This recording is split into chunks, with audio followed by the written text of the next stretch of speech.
আসসালামু আলাইকুম ওয়া রাহমাতুল্লাহি ওয়া বারাকাতুহু। বিশেষ করে আমি একটু ফেসবুকে সহিহ হাদিস থেকে এবং হাদিস নম্বর সহকারে পুরুষ সহকারে সনদ সহকারে এক কথায় অনেক এ নিয়ে অনেক ভিডিওগুলো দিয়েছি। তো আপনাদের মনে রাখা উচিত। দেখুন,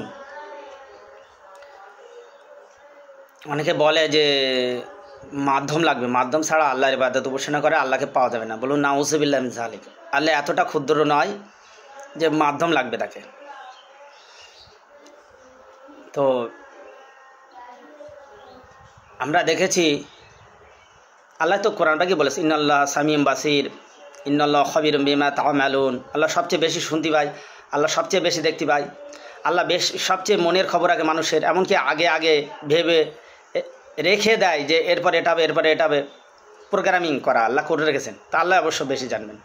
ওই জন্য আল্লাহ কোনো মাধ্যম ছাড়া আল্লাহকে পাওয়া যাবে। পৃথিবীর যে কোনো জায়গায় মানুষ যে কোনো মাধ্যম ছাড়া আল্লাহকে পাবে, কোনো সমস্যা নেই। জামাতের আমিরের মাধ্যম ছাড়া এবং পীরের মাধ্যম ছাড়াও আল্লাহকে পাওয়া যাবে, কোনো সমস্যা নেই। নবী করিম সাল্লাল্লাহু আলাইহি ওয়াসাল্লাম ওরকম কিছু বলে যাননি। কোরআন আর সহিহ হাদিসকে মানলে আল্লাহ রসুল বলেছেন পৃথিবীর কেউ গোমরাহি করতে পারবে না, কোনো শক্তি। তো অবশ্যই ওগুলো করা মানে মানুষের দাসত্ব করা। দাসত্ব করার একমাত্র হক আমাদের জন্য রয়েছে শুধু আল্লাহর, আর কারণ নয়। আর একটা বিষয় যেটা মনে রাখা উচিত আমাদের, মাধ্যম ছাড়া আল্লাহকে পাওয়া যাবে বা এক কথায় আমরা দাসত্ব করব শুধু আল্লাহর। কোনো বেদাতি পীরেরও নয়, কোনো জামাতের ভণ্ড আমিরেরও নয়। এটা মনে রাখা উচিত। আপনি প্রার্থনা করবেন, নামাজ পড়বেন, কোরআন পড়বেন, দান সাদকা খায়রা করবেন। ইন্নাল্লাহা খবিরুম বিমা তা'মালুন। আল্লাহ সব কিছু খবর রাখেন।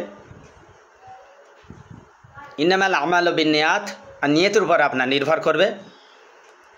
কোনো পীরের ইজাজত নেওয়া লাগবে না। আমি দান করবো কি, আমি তো হজে যাচ্ছি, কিন্তু আমাদের আমিরের আপনার ইজাজত অনুমতি লাগবে না।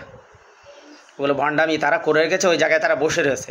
তাদের আপনার পকেট থেকে ঝেড়ে ঝুড়ে লোবার, চেটে পুটে লোবার একটা কৌশল। তো অবশ্যই আপনারা মনে রাখবেন, এরকম কারুর আপনারা পাল্লায় পড়বেন না। আপনারা নিজেরা জ্ঞান অর্জন করুন, প্রত্যেক জ্ঞান অর্জন করুন। আর একটা বিষয়, অনেকে বলে থাকেন যে আমি নবীর গোলাম, অমুক পীরের গোলাম, তমুক আমিরের গোলাম। এগুলো পুরোপুরি শিরিক, ডাহা শিরিক। এই কথাগুলো, আপনি গোলামের অর্থ হচ্ছে আপনার দাস বা বান্দা বা চাকর বা আব্দ। এখন এই আব্দ শব্দটা একমাত্র আমরা আল্লাহর গোলাম, আল্লাহর বান্দা, আল্লাহর আব্দ, আল্লাহর দাস, এটাই একদম পুরোপুরি সহি। এর বাইরে আপনি বলতে পারবেন না যে আপনি নবীরও গোলাম, কারণ ওটাও শিরিক হবে।